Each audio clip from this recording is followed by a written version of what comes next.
Welcome to Detangle, where we untangle the complexities of life, one conversation at a time. I'm your host, Dr. Kinjal, a psychologist and a writer. Do you know what you get when you mix together a professor of economics, a top cop, and a man who genuinely believes that hunger breeds crime?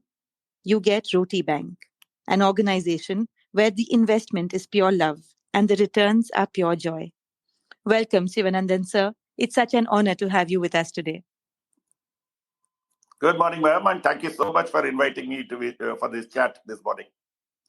Sir, we have all heard so much about you, but I would love to introduce you to our audience in a more formal way. Can you tell us all about the postings that you have held as a police officer in the Indian Force?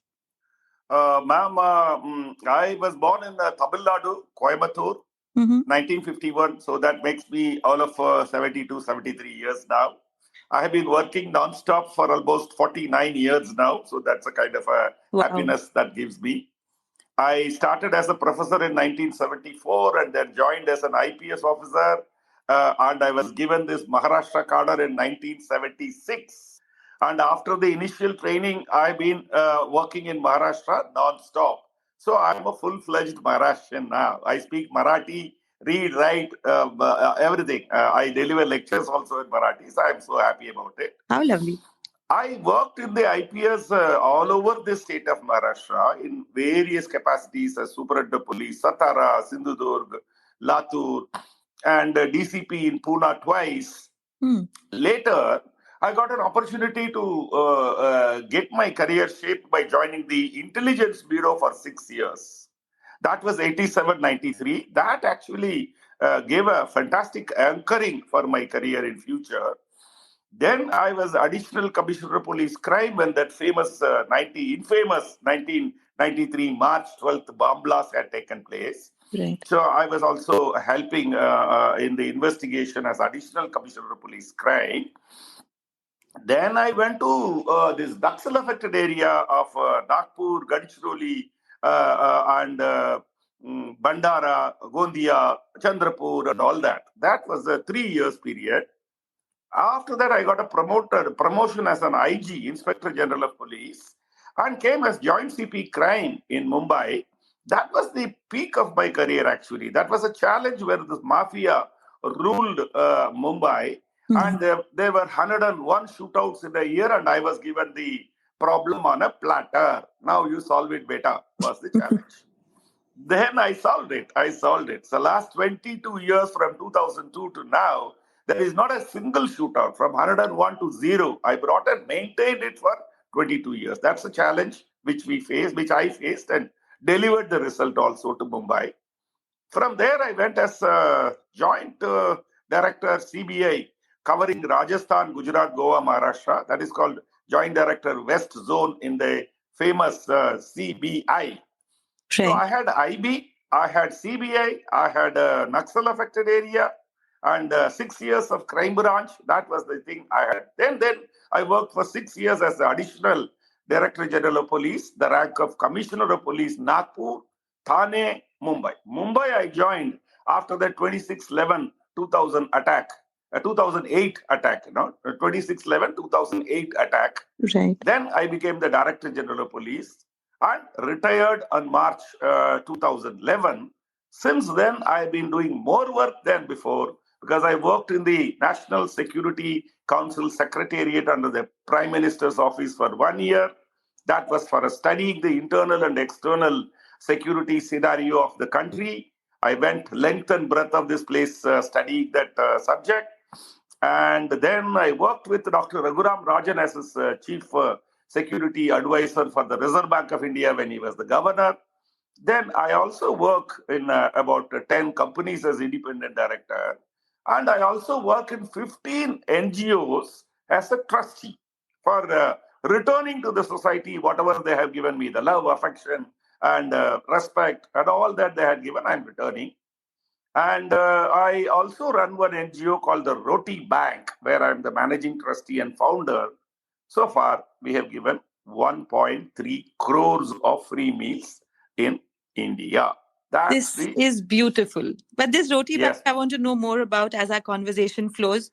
When I talk to my guests, sir, sometimes I get relationship goals, sometimes I see professional goals, but with you, I'm seeing retirement goals. I mean, how can someone do so much after retirement? This is beautiful.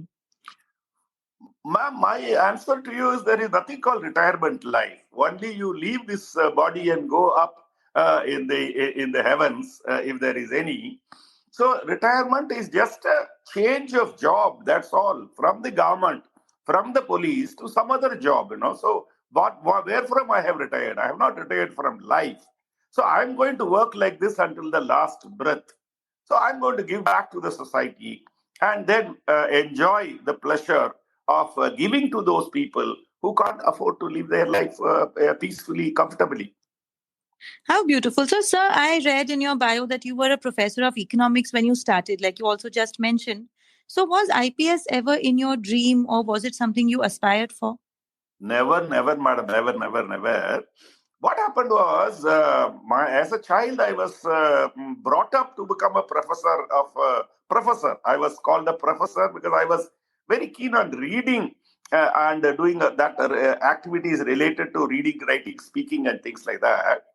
So in the house, they give you a title, you are this, you are that, and all that. I was the professor. I became the prophecy was made true by me by joining as a professor in 19. Before my results came, some people came and said, "Would you be professor in my college?" And that was a dream come true. That was a dream actually. Oh. But then while working, I found it was a dull, dreary, monotonous repeat. I said, yeah, as a young man, I can't waste my life in this. What is more challenging? The only challenge was to join the UPSC. Even this year, if you Hmm. know, 11 lakh 65,000 children have appeared for 300 to 500 posts. That is the challenge I took in 1975. And in my first attempt, I was selected for IPS. That was in all about 300 posts, IAS, IPS, IFS. So I was one of those 300 people selected in my first attempt. So that was a dream come true. Not the IPS. They were the police. So I was Hmm. an unfit person actually to be in the police. But that is what helped me to become a roaring success in my career. How lovely, sir.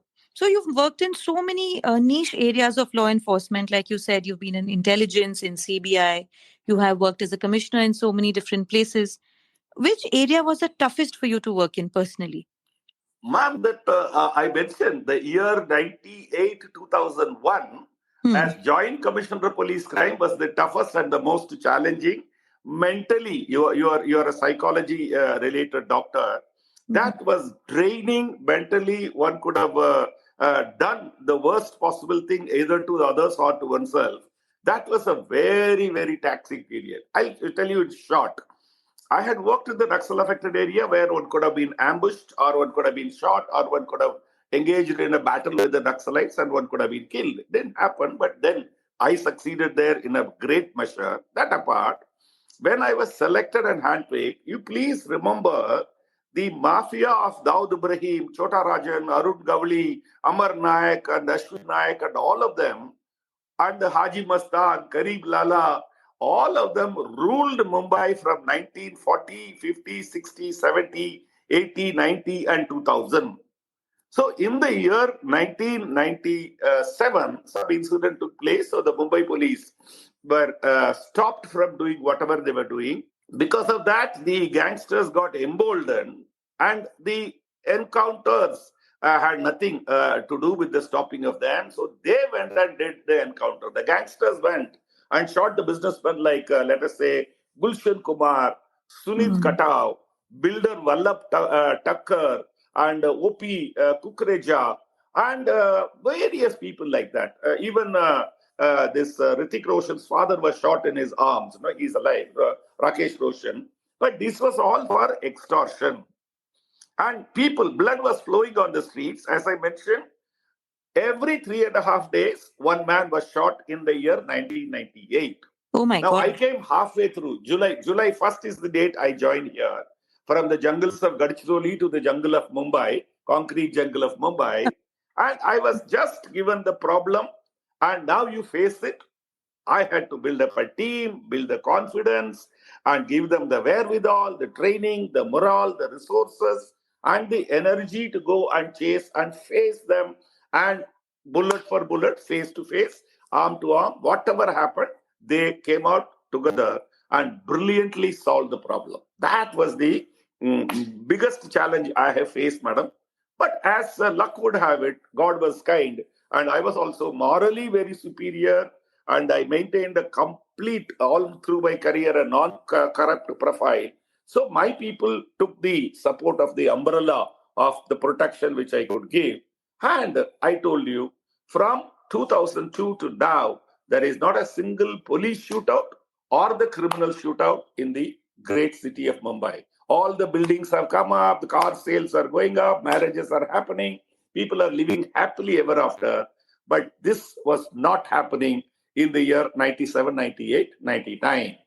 Well, a lot of people of my age would remember all that, but the younger generation are shielded, protected from themselves getting exposed to such a disastrous living. So basically, sir, in a writer's language, you turned what was non-fiction into pure fiction for us. Now we just get to read about it, watch it in movies, and stay safe thanks to what Mumbai police was able to achieve. Like you said, it was decades and decades of mafia building up, the gangsters, the wars.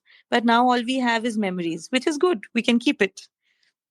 Absolutely, madam. All that is needed is to know the right doctor and the right fix and the right quantity of medicine. And the right diagnosis would fix you are a doctor. The diagnosis and the doctor would definitely help in fixing any issue. So this is also the society ka illness jo hai, that Hmm. can be fixed by the right doctor and the right dose of medicine. And I Absolutely. might warn you that a little bit overdose of medicine also could kill the patient, whether it is policing or the medical profession. Absolutely well said, sir. This analogy is beautiful. Aaj tak kisi ne, I don't think they've used it on the podcast, but I think I'm going to go with this. So I've also realized one thing when we were studying. Now, criminal psychology is very intriguing. A lot of my colleagues went into criminal profiling, but nothing can be taught in the books that can be learnt on the streets. What you have learnt about criminals, what you have seen, like you said, hardcore criminals, indulging in unfathomable crimes. You have a better understanding of criminal psychology than any psychologist ever could. So, what part of human behavior do you think really drives these criminals to do these heinous acts? Ma'am, one is the fright, fear Hmm. of variety of things. Fright is one, where you're frightened to a level where you go and retaliate and do some crime to fix it. One. Second is anger, uncontrollable anger. So let us say in husband and wife relationship or the property related or very perceived injustice done. So you are very angry. You go and fix it by killing a lot of people. Hmm. Then the other thing is the greed, madam. Greed, lots of greed. Lot of rich, educated, highly placed people suffer from this disease called greed. So that also leads us to commit crime. For example, all this cyber crime and criminals as well as victims are suffering from unlimited greed. Otherwise, tell me why anybody would fall for a trap that I got a lottery of 200 crores or something where I have not bought a lottery ticket. For example, KBC lottery, they send Right. me tickets saying that with full number, Amitabh Bachchan's picture and all that, saying that you have won a KBC lottery. But I wanted to ask the question as to why I have not participated in the activity. How will you give me 200 rupees for nothing? So I delete it. But a lot of people fall prey to that because of greed and pay any amount of money. It runs into crores sometimes. Yesterday, I read somewhere that a Bangalore based top executive had to pay 3.7 crores because he was frightened by the other people, alleging him something, something, something. And out of fright, he paid 3.7 crores. Wow. So these are the reasons, but basic crimes can be always, reasons can be attributed to anger. It can be instant or brewing for a long time, or alleged injustice and anger together, or the greed. Lust is another reason, madam. Lust. Hmm. That is another reason why crimes are committed. So broadly, all criminal activities can be covered in this thing: fright, anger, lust, and greed. These are the four buckets I will put them into. That's very insightful, really, because it comes from a point of truly seeing it on, like in the streets, in the cities, in all the places that you have worked. Although the demographic has changed so much, you have spanned the whole country, but you see, these things are common everywhere. So, I sir, agree, ma'am. This is common to the whole world that way. This greed, anger, and alleged injustice and all that. So it is like in the USA, somebody takes 22 guns and puts it on a hotel top roof, 44th floor, and shoots people. So that is hmm. for what? Psychologically he is wrong and mentally he is disturbed, and he goes about killing people. So that is how we can explain all this. Also, what I find very interesting now, sir, is because you have an experience which spans more than my own lifetime. I want to ask you this question. Communication has changed completely since the time you started working till today. You had no media. You have seen the advent of television and newspapers. All of it came up in front of you. Social media was not present then, but now we have everything from WhatsApp to Instagram to Facebook to live videos, YouTube. Everything goes around really fast. But do you think all this is helping law enforcement or is it hindering your work now? It is actually, the answer is both, madam. It is helping us because all activities which are happening outside, people instantly whip out a mobile and start recording and posting it live Hmm. stream. So that helps the police to get clues.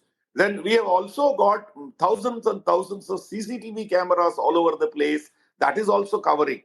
So anybody today cannot go out and indulge in any activity without getting covered by a mobile camera. So that is the evidence collecting part for the police. It helps. But at the same time, the social media and this communication capabilities helps the criminals also a great lot. For example, the Bank of Bangladesh was divested of $830 million 7 years before by unknown cyber hackers, and Hmm. they worked in the Reserve Bank of Dhaka, Bangladesh, located at Dhaka, and the Federal Reserve of USA was asked to release $830 million in Manila on a Monday morning. So the activity started on Friday. Monday morning, the criminals had $830 million. Now that is the investment. With that, they can buy a quantum computer, which is the latest. It is yet to come. So the activities which you mentioned, the scientific development like social media, the mobiles, technology, all that has helped the criminals also as well as the police. For example, this case has not been detected yet. For example, in Pune, Cosmos Bank about 5 years before, the criminals swiped 16,000 times, took away 80 crores of rupees in one day. 80 crores.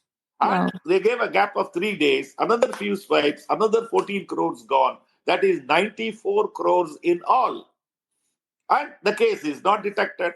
So, to highlight your point, the science and technology does help the criminals who are 3 steps ahead of the law enforcement agencies, and the police also gets help. So, in one way, police find it a handicap because earlier, when I was in the crime branch, 6 years I worked, we had nothing of this no mobile, no CCTV, no science and technology. With the human intelligence and covering of the entire area with our informants and the networking, we detected almost 100% cases.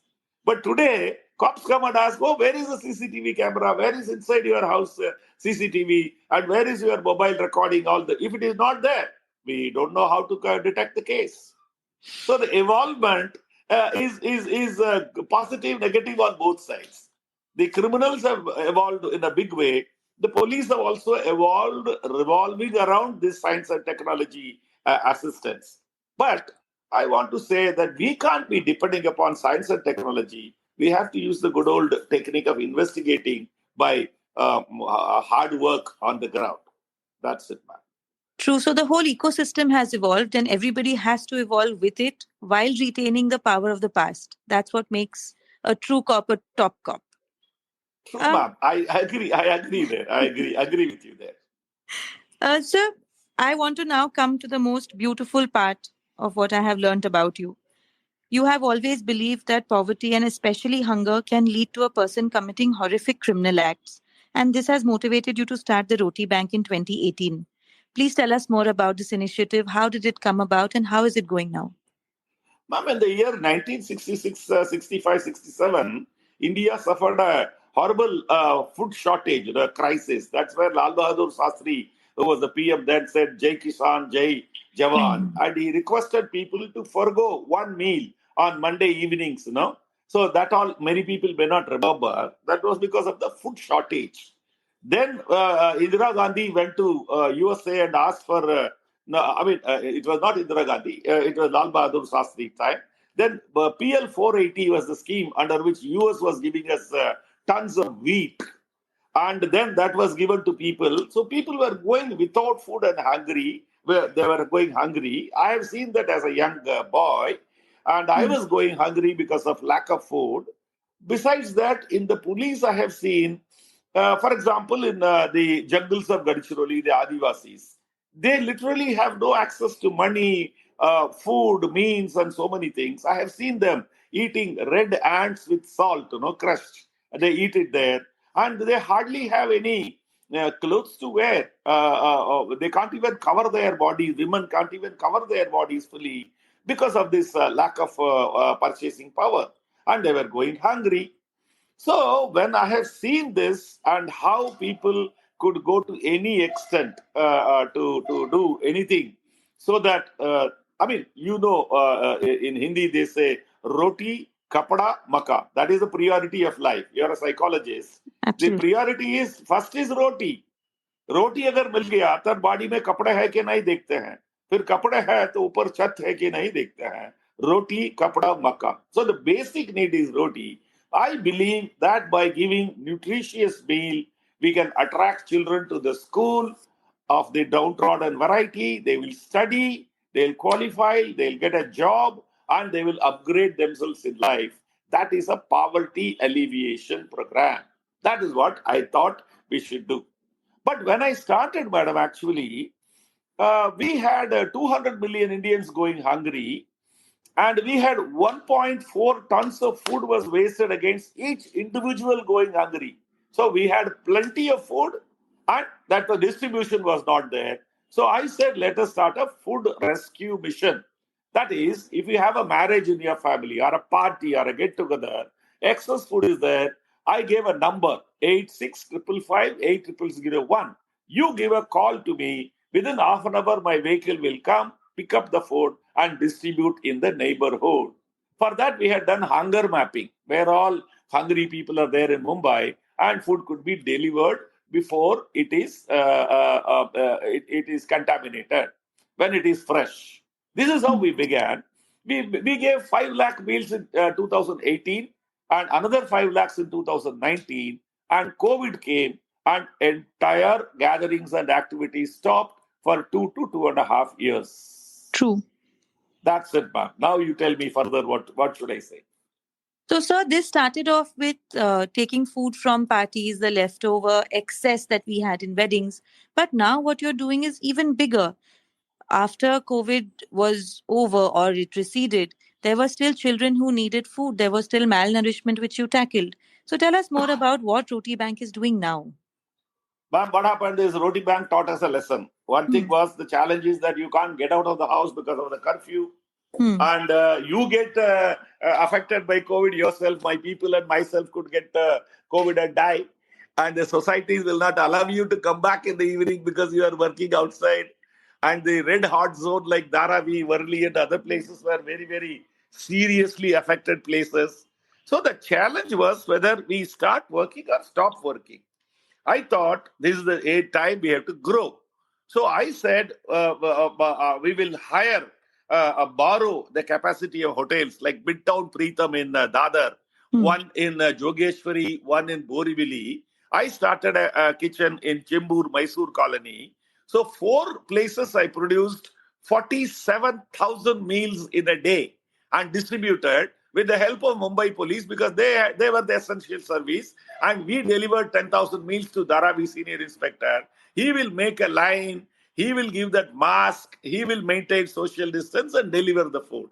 So we succeeded. Even the migrant laborer, if you remember, from South India to North India in the scorching heat, They were going and dying in hundreds. So we gave them food in the Nagpur highway. Our Nagpur branch gave them footwear, water, and jaggery, and food also. So that time was the biggest challenge for us. Afterwards, ma'am, we never went back to collecting the leftover food because in the leftover, we don't know what quantity we get. We don't know how many hours before it was cooked in marriages and other things. So the contamination chance or challenge was there. So now we believe in giving only hot, fully prepared meals. We cook, prepare in. We got a mechanized kitchen. So obviously we produce enough and more and give it to people. We give 12,000 meals a day in Mumbai alone. Wow. And you do have chapters across the country. We do have, madam. That's all during this COVID time only we started. For example, we have one branch in Cuttack, Orissa, one in Ahmedabad, and one in Nagpur, one in Hyderabad, one in Chennai, and one in Coimbatore. In all the state capitals, I have those retired director generals of police, my colleagues, with a fantastic reputation. They head those branches and they do the operations. How beautiful that a whole network has come together for one single cause. I think this is, the whole Spider Man story comes to mind. With great power comes great responsibility. And you have used all that power with responsibility and not just alone. You have inspired everyone to join this, which makes it more powerful. Absolutely, ma'am. If we don't recognize the problems of the fellow human beings and address the issue, then who will do it? For your kind information, recently, Prime Minister Modi had announced that 81 crores of people will get grains, free grains every month for the next 5 years. And do you know the budget? Every year, it is 2 lakh crores. Wow. That is 2 trillion rupees a year is the budget of the government of India. So our country, in spite of being a superpower and a Vishwaguru and all that, we have registered, recorded 81 crores of people looking for free food and free grains. That is a bit of a dichotomy. We have sent people, we have sent our vehicle to moon, but 81 crores of people are expecting free food. That's a bit of a dichotomy. So I am addressing this issue, ma'am. How lovely, sir. So, in this entire experience from 2018 till today, what has been your happiest moment and what part still breaks your heart? Ma'am, these children, oh my God, I give my right hand to those, seeing a smile on the children. How I lovely. built a school, incidentally, going away from your subject. I built 3 schools when I was in police, free of cost with the people's money. One in Gadchiroli, Chandrapur, and Thane. The Thane school is called the Thane Police School, 70,000 square feet, and 3,000 children studying. In the 10th standard, they get only first class and distinction since last 15 years. Wow. If you ask me, why did I build this school? To reform the lives of the children of policemen and others. And why did I do that? By risking the reputation, collecting money from friends like you? Because I wanted to see the smiling faces of the children. So that is what gives me the, what do they call, The gratification. satisfaction, gratification, all that, ma'am. I love the children growing with full nutritious meal. For example, I'll elaborate. In Mumbai, when so much wealth is there, right outside, let us say 60, 70 kilometers, Dahanu, Palghar, and other places, the children are suffering from malnutrition, and even grown-ups suffer from that, the Adivasis. So, in a country as mighty as India or Bharat as they call it, we can't allow this to happen when so much of wealth is there on the other side of the fence. True. I was looking for that word, madam, which I was not getting when I was talking to you. That is ikigai. Oh, That yes. ikigai is a Japanese concept where it is what is the reason for you to get up and run and work? That is ikigai. My ikigai is this: feeding people, alleviating poverty, removing hunger, and seeing smiles on the faces. This is my ikigai. How beautiful. Sir, taking you back into your days as a police officer, was there something in that line of work that you had to learn the hard way? Something that you wish somebody had taught you early on? Ma'am, in the beginning of the career, when I came without any language skills, like I didn't know Hindi and Marathi, and here only Marathi was spoken. Hmm. And the basic, as I told you, being a cop was something totally new.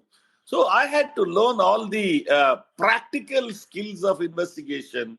That is where my constables and havaldars who were 30, 40 years elder to me, they taught me how to sit on a road and fold your legs and then sit and write a panchanama. Oh. You know what is a panchanama? Yes, yes. A dead body will be lying on the road, and you have to write. Head is towards the south, and the legs are towards this, and legs are sprawled.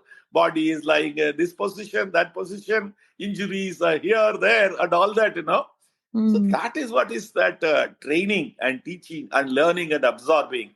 That is the finest part in my life because that is where you learn the policing skills. And as you said earlier, how psychologically analyze people and get the truth from one person to the other. For example, in a criminal gang, when we catch one person, how do you make him speak the truth and let get the secret of all others who are conniving, conspiring with him in that particular crime? So these were the most enjoyable moments in the beginning. But then this skill is adding on and on and on. We go on learning as we go. There is no end to it. That is the enjoyable part. Every crime teaches you a new angle, a new way of looking at it, because there is a criminal with innate intelligence.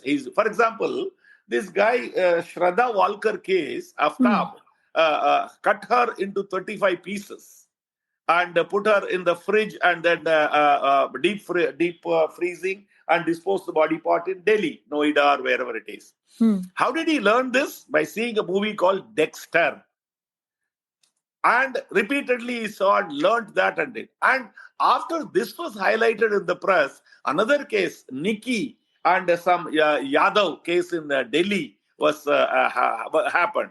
So like that, if you see, each criminal thinks that he can add his own intelligence and make it better so that the police cannot arrest. So this True. Aftab would have added his own intelligence to the Dexter case. Dexter is a movie which Hmm. we saw in the cinema and in the TV. And so then the next one thinks I am better than Aftab, so I will add my intelligence. That is how they build up. Police also has to do the same. From each case they study, and each case they have to build their capabilities and analyze the criminal activities. True. So on a very personal level, when you were seeing the worst side of humanity, you were seeing such crimes being committed. It was horrific, I'm sure. It was stressful. It was hard. But how did you take care of your own emotional and mental health? How should the younger cops now take care of themselves?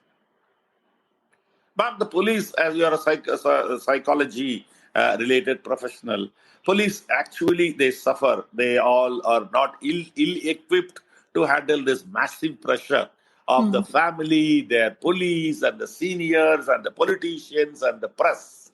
And the press and others can bring immense pressure on the top cop like Joint CP Crime or Commissioner of Police. For example, in the year 1998 or 97, 98, 99, 2001, every time there is a shootout, the press will put it in the first page and they put a bullet in the heart of Mumbai and bleeding will be shown. They will say, this is the 77th shootout. And what is the police doing? What is Shivanandhan doing? Why is he incapable? Hmm. All that would come. So that is tremendous pressure, and you also feel responsible for having the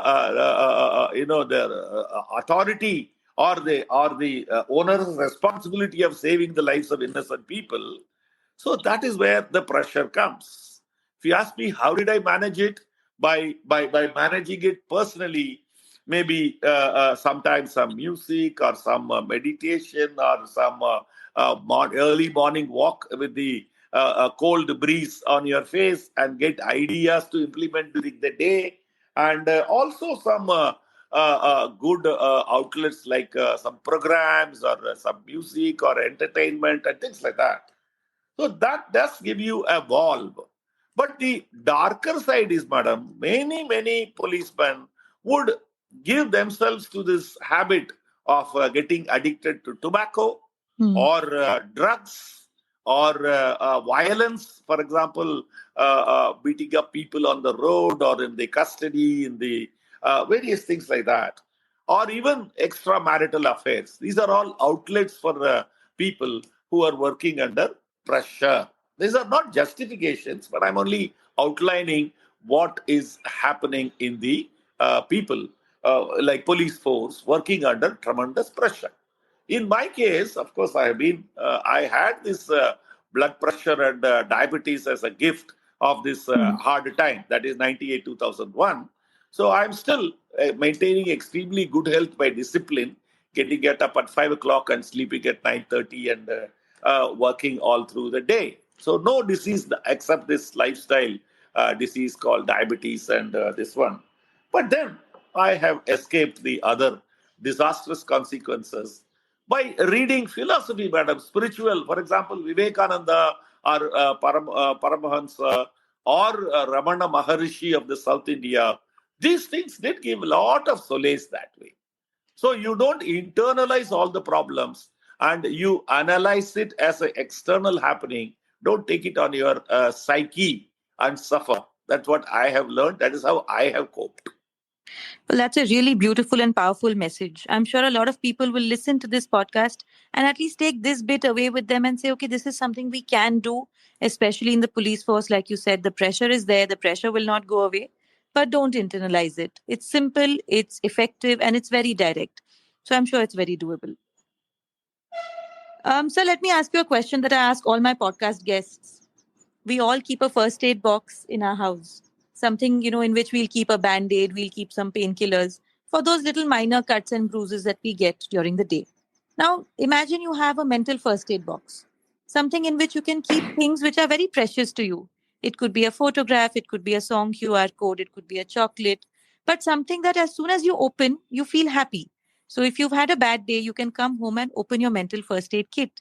So if you were to make one, what would you personally put in it? Top priority is family, bam. Maybe the children are there. They're unconditional love giving people, people who give unconditional love. Maybe a pet dog, like a Labrador we had in 95, then another 12 years. Now also we have one guy called Rufus, Labrador. So Oh, these no. are people who give unconditional love. The children, the grandchildren, or other children. So these are all things. The family, I will say, the best first aid kit is having a loving family where you share your problems, they share their joys, and you so have a mood swing. And of course, satsang, keeping good company of educated people, learned people, and learn from them. I have collected a vast amount of books which I read and deliver lectures every day. So these are all small, small outlets, madam. Somebody can play golf for that matter. I never played golf for that because I didn't get time. Or go to theater, see those Marathi plays and things like that. So everybody can find out his own ways. Some Carnatic music, even people dance. I never danced in my life for the saving of my life. I cannot lift my leg and dance.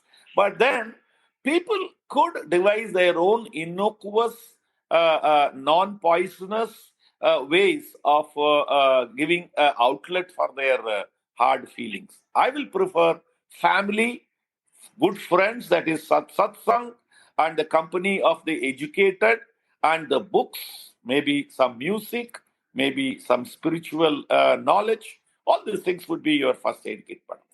How beautiful, sir. And as we come to a close of the podcast, I would like to leave the floor open to you. Is there something you would like to ask me as a psychologist?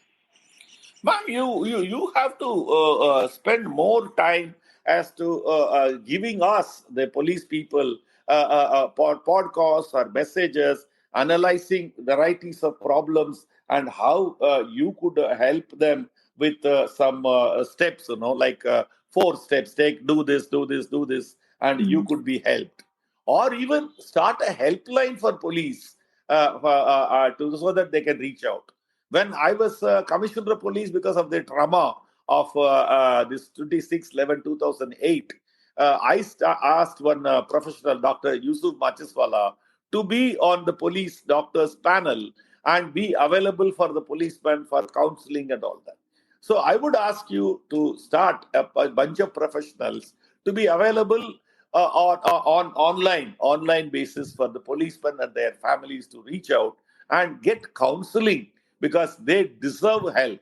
So about 5-10 of your doctors, if they can join and start an online portal, that would be a very, very great help, madam. So will you help the police is the one question I would like to ask you. I think, sir, this is one of the most simple but most powerful questions that has come to me. That will you be able to do this? And I say definitely.